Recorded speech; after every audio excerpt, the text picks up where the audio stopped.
Ganó 12 veces el campeonato yugoslavo. Participó en 15 Olimpiadas. En la década del 50 y 60 estuvo entre los mejores 10 jugadores del mundo. Luchó con los partisanos en la resistencia yugoslava en la Segunda Guerra Mundial. ¿Querés saber de quién estamos hablando? Quédate conmigo que te cuento.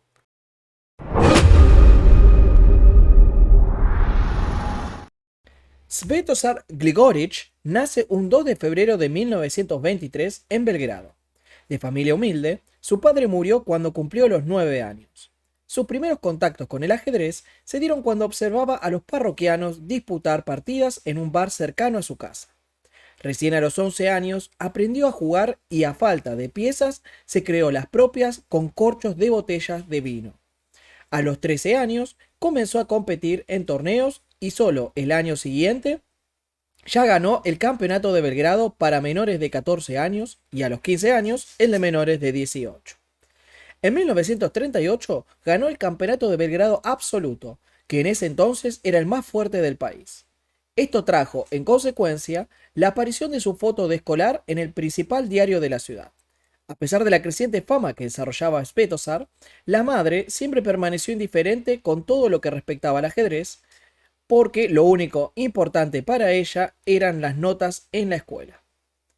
A los 16 años, en Zagreb, en el verano de 1939, gana el título de maestro nacional. De esta época podemos observar una bella partida de ataque desarrollada por el joven Gligoric en el campeonato yugoslavo amateur. Como podemos observar en la siguiente posición, el negro no ha desarrollado sus piezas. Esto es un problema el cual Gligoric aprovecha inmediatamente con la jugada E5. Noten que la idea principal de esta ruptura es básicamente aprovechar que la torre, el caballo y el alfil no participan en la lucha, intentando abrir el enroque de las piezas negras.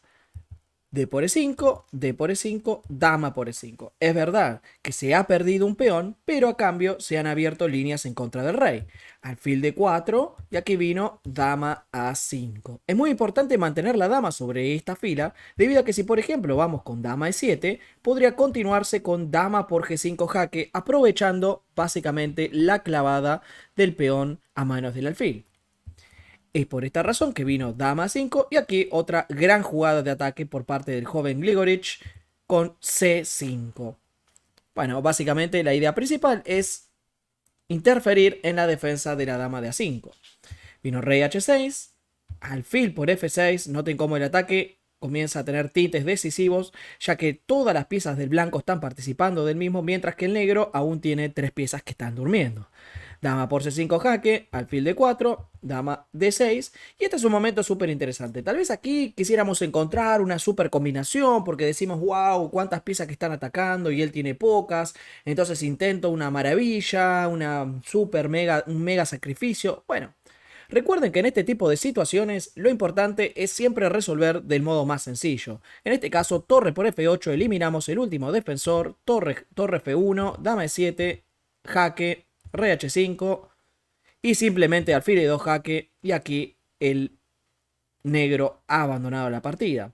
¿Cuál es el inconveniente? Que si por ejemplo se seguiría la partida con alfil G4, alfil por G4, rey por G4 y aquí la simple dama de 1 jaque es completamente decisiva debido a que después de dama E2 se continúa con dama por E2 y esto es mate. Un gran ejemplo de cómo aprovechar la ventaja en desarrollo. En 1940 gana por segunda vez el campeonato de Belgrado, aunque no todo sería alegría, ya que tras 2 años de enfermedad fallece la madre en 1940, quedando huérfano en el último año del grado medio. Por fortuna, fue acogido por la familia del doctor Niko Miljanić, el cual era ajedrecista y lo conocía bien. A principios de 1941 ganó por tercera vez el campeonato de Belgrado, convirtiéndose así en un respetado ajedrecista en toda Yugoslavia. En la primavera de ese mismo año escapa de Belgrado a Montenegro, donde la familia Miljanić tenía sus orígenes debido al arribo de la guerra en su país. Como él mismo lamentaría, la guerra le quitó 6 años de carrera ajedrecística, y debido a eso no pudo participar con los mejores maestros del país en el torneo nacional al cual él estaba clasificado. En agosto de 1942, con el auge del movimiento de resistencia, la familia huye a las montañas desérticas, en donde no había ni carreteras, ni agua, ni electricidad. En 1943 se incorpora a la guerrilla de partisanos para luchar contra el ejército nazi. Al ser un joven intelectual y con ciertos conocimientos de matemática y geometría, lo consideraron experto en armas semipesadas y le confiaron el mando de una pequeña unidad con un mortero de gran calibre y una ametralladora. Al finalizar la contienda, es premiado con 2 condecoraciones de guerra y el rango de capitán. Vuelve a la actividad ajedrecística en 1945, consiguiendo el segundo puesto en un fuerte torneo en Novi Sad, luego de haber perdido las primeras 5 partidas. Luego de este torneo, se le ofreció un puesto en un prestigioso diario en donde escribía de todo, no solo de ajedrez, y en el cual estuvo durante 9 años. El año 1947 estuvo repleto de éxitos para el jugador de los Balcanes, ya que gana el torneo de Varsovia por delante de Pachman, Boleslavsky y Smyslov, entre otros, pero también se casa con la mujer que lo acompañaría toda su vida, Danica. Gligoric la conocía desde que tenía 10 años, ya que era la hermana menor de un compañero de clase. A los 18 años la sorprendió con la propuesta de matrimonio, y como Svetozar le caía muy bien a la madre, lo consumaron un par de meses luego. Ese mismo año ganó su primer torneo de Yugoslavia, torneo el cual ganaría de increíble modo 12 veces en los años 48, 49, 51, 56, 57, 58, 59, 60, 62, 65 y finalmente 1971. De esta primera conquista veremos un bello ataque contra Radojicic. Esta partida es un claro ejemplo de cómo atacar cuando tenemos una columna abierta en contra del rey adversario. Noten cómo la columna G en este caso es bastante fuerte para las piezas blancas. Es por esta razón que se jugó dama G2. Es verdad que el negro aún tiene la posibilidad de jugar con torre G8, pero es muy interesante el dispositivo que emplea Gligoric para justamente destruir al oponente. Dama H3, interesante jugada que comienza a mirar de forma bastante interesante al peón de H6, ¿no? Junto al alfil de E3. Noten qué importante que es que todas las piezas atacan, ¿no?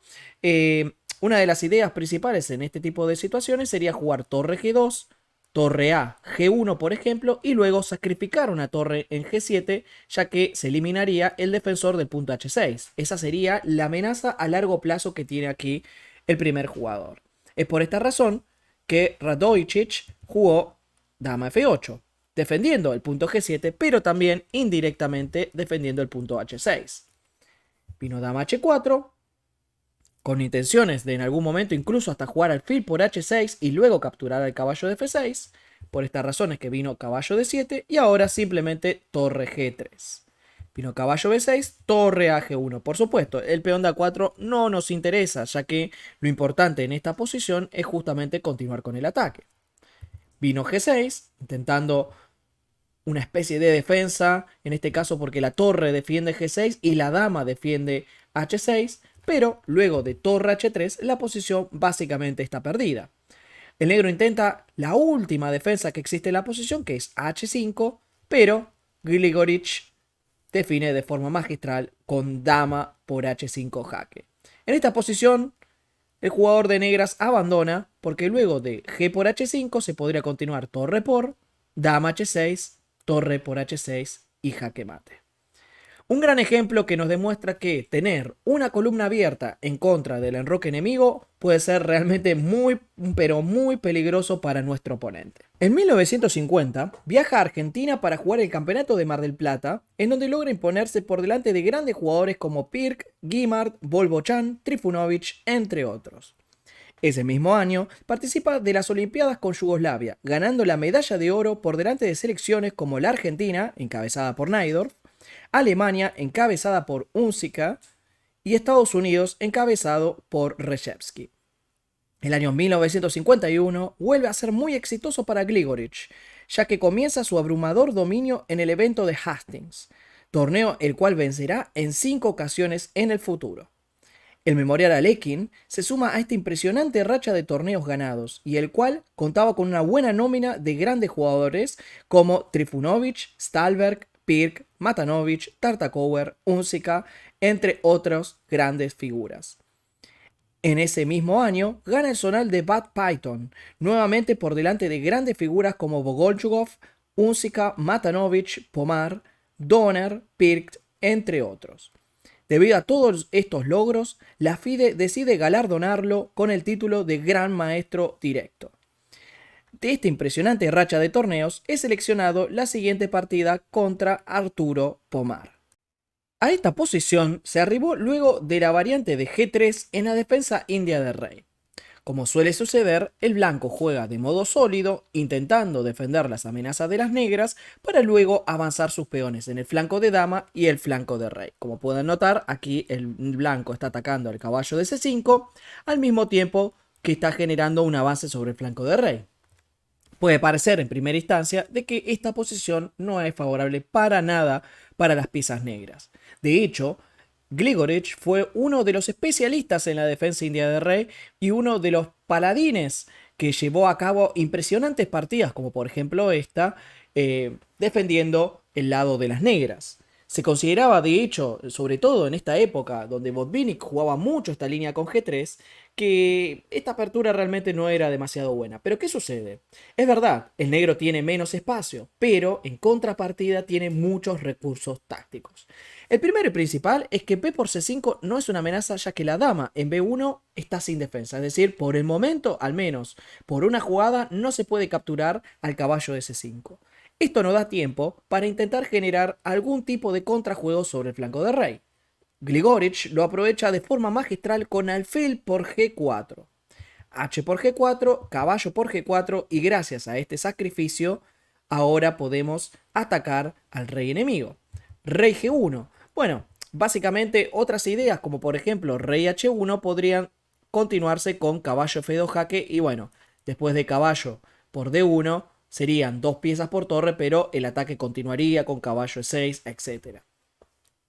Por esta razón vino rey G1 directamente, caballo E6 y caballo CE2. El negro continúa con la presión con torre A3.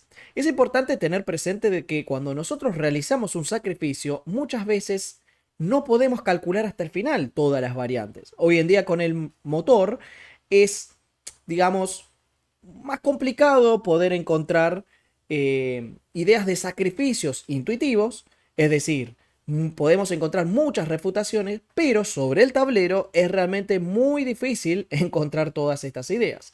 Por ejemplo, esta es una posición súper interesante, ya que en esta circunstancia Pomar jugó dama B2.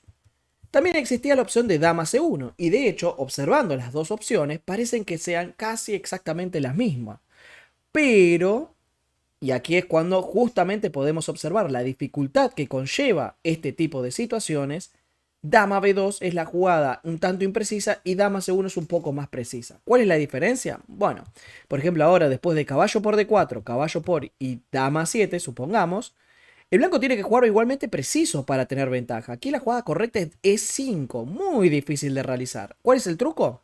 Que luego de D por E5 se podría continuar con C5, generando una interferencia en el ataque de la dama, es decir, el caballo ya no está clavado y no se puede capturar en D4 debido a que la torre en E8 está sin defensa. Bueno, realmente imaginen calcular todo esto, pero desde aquí, para jugar dama C1. El problema de dama B2 es que ahora el negro puede continuar con torre E a 8 y existen ya amenazas del estilo de torre A2. Se continúa con C5, peón por, dama por B2, alfil por B2 y ahora el negro juega torre A2, atacando básicamente el alfil de B2. Esto podría considerarse de nuevo una imprecisión, ya que existía la posibilidad de jugar con caballo por D4.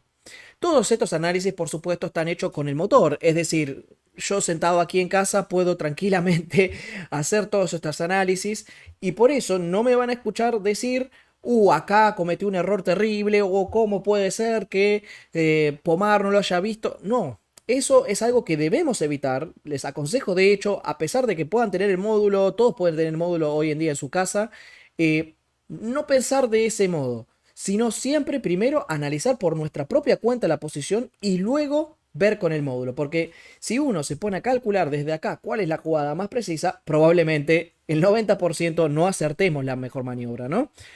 Porque aparte no solo se trata de la jugada caballo por D4, que de hecho ya es compleja, ¿no? Sino de toda la variante. Aquí tenemos que encontrar también torre G3, otra gran jugada con la amenaza de H3. Y luego de caballo E2, alfil por B2, o sea que esto es un sacrificio de calidad. Luego de caballo por G3, H por G3 y torre D3, alfil A3. Y bueno, esta posición es compleja aún.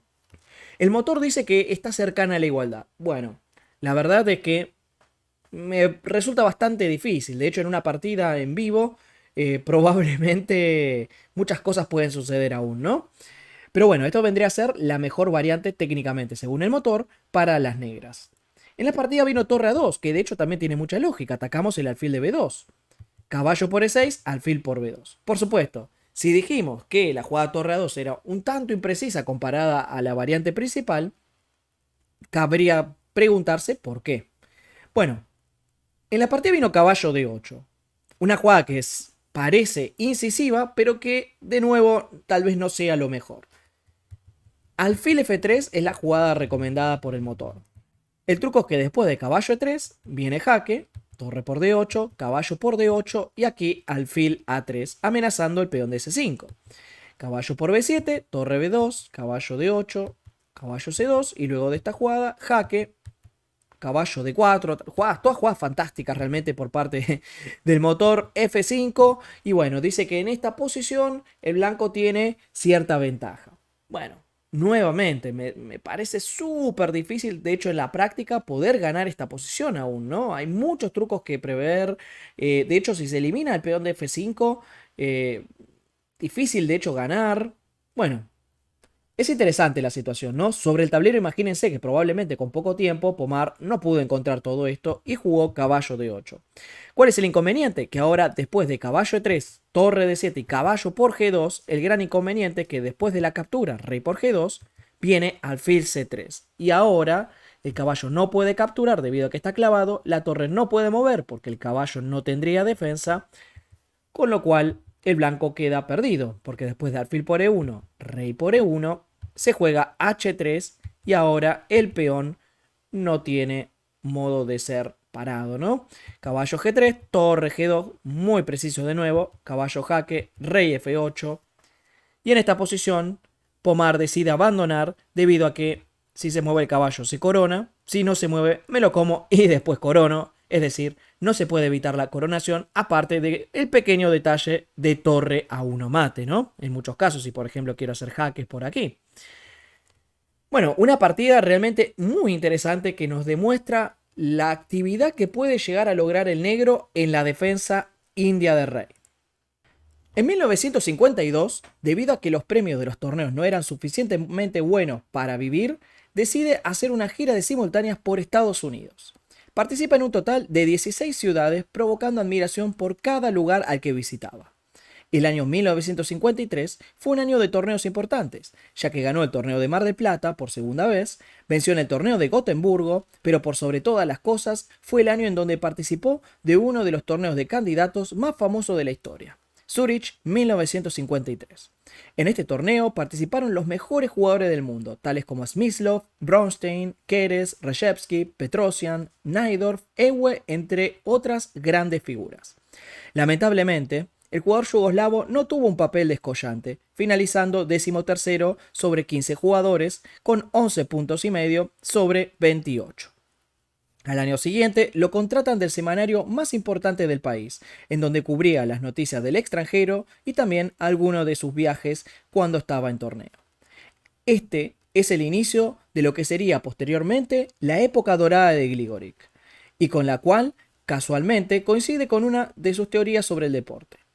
Él solía decir que el periodo más fuerte de una persona, sea el deporte que practique, era desde los 33 a 36 años, ya que contaba con la experiencia necesaria para triunfar. En el año 1956 sale segundo con Yugoslavia en las Olimpiadas de Moscú, solo por debajo de la poderosa Unión Soviética. Ese mismo año sale cuarto en el Memorial Alekhine, torneo el cual tuvo figuras como Botvinnik, Bronstein, Smyslov, Najdorf, Taimanov, Keres, entre otros grandísimos jugadores. El siguiente año trae una hazaña de la cual pocos jugadores en la historia pueden presumir. y es lograr un puntaje de 6 sobre 8 partidas en contra de jugadores soviéticos en el match entre la Unión Soviética y Yugoslavia. También gana el fuerte torneo de Dallas junto a Reshevsky y al siguiente año gana la medalla dorada en las Olimpiadas de Múnich por delante de nada más y nada menos que el campeón mundial Botvinnik. Ese mismo año finaliza segundo detrás solo de Mikhail Tal, que pronto se convertiría en campeón del mundo, en el torneo interzonal de Portoroz. Cabe destacar que participaron jugadores de la talla de Petrosian, Fischer, Larsen, Benko, Bronstein, Pano, entre otras grandes figuras. Para coronar esta increíble racha de buenos resultados, es premiado como Deportista del Año en Yugoslavia. Veamos a continuación una linda producción en contra de Bent Larsen en Portoroz. A esta posición se arribó nuevamente desde una defensa india de rey, variante que, como ya sabemos, Gligoric era especialista. En este caso, jugando en contra del fortísimo gran maestro Bent Larsen. Esta situación es muy interesante debido a que el blanco parece que está llegando al ataque de la posición del negro, debido a que este caballo está amenazando, entre otras cosas, caballo por G6. Es verdad que el negro tiene cierto contraataque por el flanco de dama, pero parece no llegar a tiempo. Es por esta razón que Svetozar sacrifica la calidad en F4 con intención de eliminar a este importante caballo. Luego de alfil por F4, B por C4, dama por C4, podemos observar cómo básicamente se ha eliminado el ataque por parte de las piezas blancas. Entonces es tiempo del ataque de las piezas negras con caballo B5, otra gran jugada. ¿Cuál es el truco? Bueno, si por ejemplo ahora el blanco continuara con caballo por B5, se podría simplemente capturar y luego de dama por B5, dama por E4 jaque y se cae o el alfil de F4 o la torre de H1. Por esta razón es que aquí el blanco continuó con la fuerte rey D2. Vino torre F8, alfil E3 y alfil F3. Es verdad que el rey en D2 no está en la mejor de las ubicaciones, pero no existía otro modo de poder defender al caballo de C3. Se continuó con torre HG1, caballo por C3, P por C3 y alfil por E4. Torre E1, alfil F5. Bueno, luego de varias jugadas por parte de ambos jugadores, se arriba a esta posición en donde el negro tiene cierta compensación por la calidad, debido a la expuesta situación del monarca enemigo, pero también la posibilidad de ataque sobre la columna B, por ejemplo. La pareja de alfiles también es otro factor el cual beneficia al segundo jugador. En la partida vino dama B3, que podría considerarse el error decisivo de la partida. Bueno, existió después un momentito más para tratar de solucionar esto, pero dama B3 es el primer error que lleva a la catástrofe. Era un poco mejor aquí torre B1. Jugada difícil, de módulo básicamente, en donde sacrificamos la calidad para poder conseguir cierto contrajuego. Torre B6, A5, rey C2, rey H7, por ejemplo, rey B3, torre 5, y en esta posición el módulo, por ejemplo, dice que es igualdad.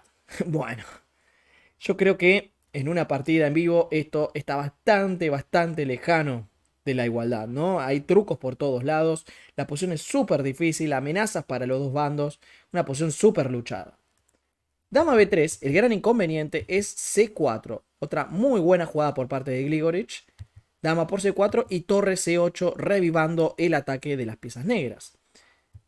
En la partida vino dama F4 y este ahora sí es el error decisivo, porque existía como última defensa dama por C8. Este sacrificio de dama es fundamental para poder defender la partida, porque luego de alfil F5, torre G5 y dama E5 es posible torre G1.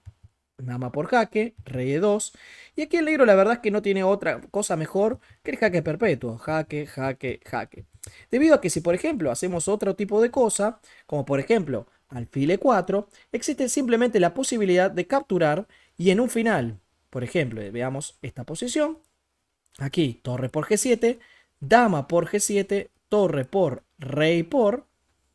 Esta posición, a pesar de que podríamos comer en el futuro con el alfil hacia D5, los alfiles de distinto color garantizarían las tablas, ¿sí? Pero Larsen, probablemente en apuros de tiempo, juega dama F4, lo cual lo condena a perder la partida, debido a que dama B7 ahora es fuertísima. Noten cómo el negro aprovecha justamente la columna B para entrar en la posición del primer jugador. Rey E2, dama B5 jaque, rey F3, jaque de nuevo. No se puede el rey ir hacia G3 debido a alfil E5, rey E2 y luego de alfil D3 jaque, Larsen decide abandonar la partida. ¿Por qué abandonó? Porque, por ejemplo, luego de alfil D3 jaque, rey D2, imaginemos, jaque, rey C1, existe un bello jaque mate con alfil D2 jaque, rey por D2, dama 2 jaque, rey por D3, jaque, rey D4 y dama C4 mate.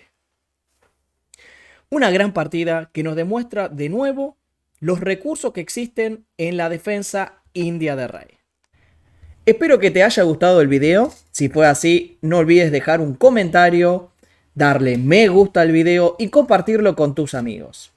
Si estás en busca de mejorar tu ajedrez, estoy brindando clases particulares y grupales. Simplemente debes contactarme por medio de mis redes sociales y te daré toda la información. Desde ya, muchas gracias.